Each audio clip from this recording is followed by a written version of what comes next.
I'm Heather Kelly, and I'm teaching 8th grade American history. Because I love this subject, I've got 3 goals in particular for your child.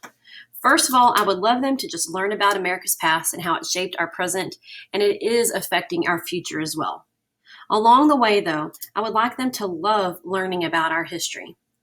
And I would like, finally, for them to be able to become responsible voting citizens because they are our next generation of leaders. There are 4 topics within our first unit, our first quarter. We're going to begin with colonization, followed by what led to the events of the American Revolution. After that point, we'll take a brief 1-week break for Celebrate Freedom Week, where we'll delve into the Declaration, the Constitution, and the Bill of Rights. We will end this quarter with a unit more specifically about the Constitution's writing. In our second quarter, we'll learn about how our government is organized and also about the early time of our country and what it was like at that point. During the third quarter, we will address manifest destiny. We'll then compare and contrast the northern and southern regions.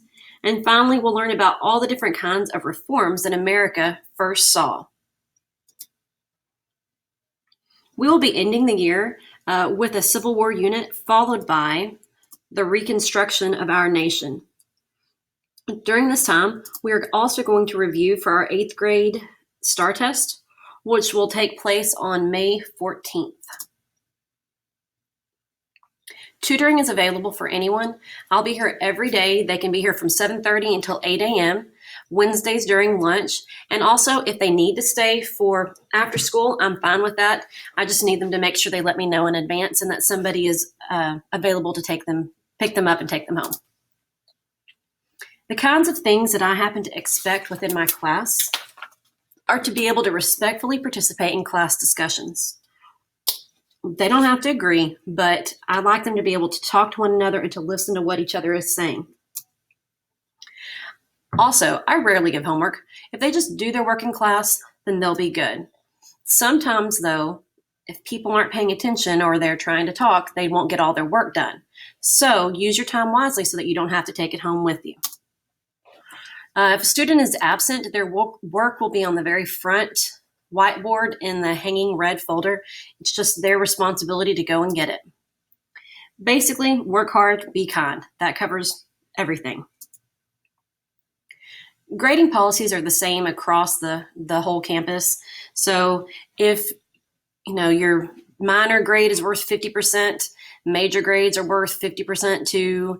If a student decides that they would like to retake a test or redo an assignment, that's fine. They can redo that at any point to be able to earn up to half credit back. On Wednesdays, I'll be assigning a brief out-of-class assignment. It's going to deal with whatever we've been talking about in class. They'll have an entire week to work on it. It'll be due the following Wednesday.